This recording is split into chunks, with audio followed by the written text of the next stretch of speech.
छत्तीसगढ़ के किसानों के लिए इस वक्त की बड़ी खबर सामने आ रही है। खरीफ सीजन 2025-26 को लेकर राज्य सरकार ने खाद वितरण का नया फार्मूला लागू कर दिया है। अब किसानों को पहले की तरह पूरा यूरिया और डीएपी नहीं मिलेगा। सरकार ने खाद वितरण में कटौती की है। कटौती करते हुए नई व्यवस्था लागू की है। नमस्कार, आप देख रहे हैं A to Z न्यूज की खास पेशकश। मैं हूं आपके साथ किशन यादव और चलो हमारे खबर की ओर आगे बढ़ते हैं। आज बात करेंगे छत्तीसगढ़ सरकार के उस बड़े फैसले की जिसका सीधा असर लाखों किसानों और खेती किसानी पर पड़ने वाला है। दरअसल छत्तीसगढ़ सरकार ने खरीफ सीजन 2025-26 के लिए खाद वितरण का नया नियम लागू कर दिया है। नई व्यवस्था के तहत अब किसानों को केवल 80% यूरिया और 60% डीएपी ही दिया जाएगा। बाकी ज़रूरत की पूर्ति नैनो खाद और वैकल्पिक उर्वरकों से की जाएगी। कृषि विभाग ने इसके लिए नए खाद विवरण खुला भी जारी कर दिया है।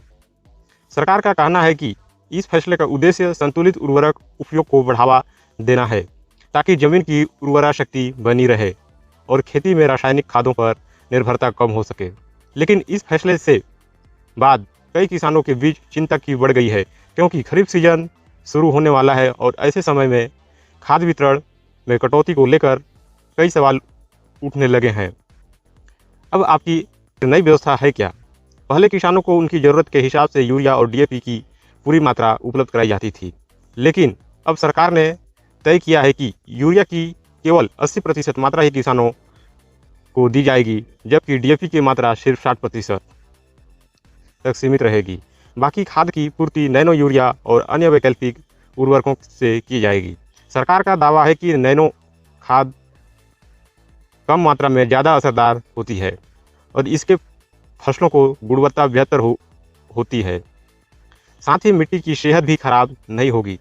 नई व्यवस्था में किसानों की श्रेणी के हिसाब से खाद वितरण का सिस्टम भी बदला गया है। सीमांत किसानों को एक मुँह खाद उपलब्ध कराई जाएगी, जबकि छोटे किसानों को 2 किस्त में खाद दी जाएगी और बड़े किसानों को 3 किस्तों में यानी 3 चरणों में खाद वितरण किया जाएगा। यानी अब किसानों का एक साथ पूरी मात्रा नहीं ले पाएंगे। सरकार का कहना है कि इससे खाद का संतुलन यानी संतुलित उपयोग सुनिश्चित होगा और कालाबाजारी जैसी समस्या पर भी रोक लगेगा। लेकिन किसानों की चिंता कुछ और ही है। कई किसानों का कहना है कि खरीफ सीजन के दौरान धान और दूसरी फसल के लिए पर्याप्त मात्रा में यूरिया और डीएपी बेहद ज़रूरी होती है। अगर समय पर पूरी खाद नहीं मिली तो फसल उत्पादन प्रभावित हो सकता है।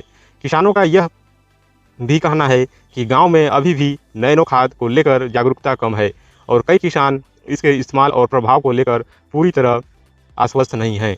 कुछ किसानों ने आशंका जताई है कि अगर पारंपरिक खाद कम कर दी गई तो फसलों पर इसका असर दिखाई दे सकता है। वहीं कृषि विभाग का कहना है कि यह फैसला वैज्ञानिक सलाह और मिट्टी परीक्षण के आधार पर लिया गया है। अधिकारियों के मुताबिक ज़रूरत से ज़्यादा रासायनिक खाद के इस्तेमाल से ज़मीन की उर्वरा शक्ति लगातार कम हो रही है और खेती की लागत भी बढ़ रही है। इसी को देखते हुए अब सरकार किसानों को संतुलित उर्वरक उपयोग की ओर ले जाने चाहती है। सरकार का यह भी दावा कर रही है कि नैनो खाद से लागत कम होगी और किसानों को बेहतर उत्पादन मिलेगा। लेकिन बड़ा सवाल यही है कि क्या ज़मीनी स्तर पर यह नई व्यवस्था सफल हो पाएगी? क्या किसानों को समय पर पर्याप्त खाद मिल पाएगी और क्या नैनो खाद पारंपरिक यूरिया और डीएपी की कमी को पूरा कर पाएगा या नहीं? क्योंकि हर साल खाद संकट और वितरण व्यवस्था को लेकर किसानों को परेशानी का सामना करना पड़ता है। ऐसे में नई व्यवस्था को लेकर किसानों की नज़र अब सरकार और कृषि विभाग की तैयारियों पर टिकी हुई है। फिलहाल छत्तीसगढ़ में खरीफ सीजन से पहले लागू किए गए यह नया खाद वितरण फार्मूला चर्चा का विषय बना हुआ है। अब देखना यह होगा कि सरकार का यह प्रयोग किसानों के लिए राहत साबित होता है या फिर खेती किसानों के लिए नई चिंता बन जाएगी। इस विषय में आपका क्या राय है? नीचे कमेंट सेक्शन में अपना राय जरूर लिखिए और वीडियो को ज़्यादा से ज़्यादा शेयर कीजिए। तक देखने के लिए आप सभी लोग का धन्यवाद। मिलते हैं हमारे नेक्स्ट वीडियो में।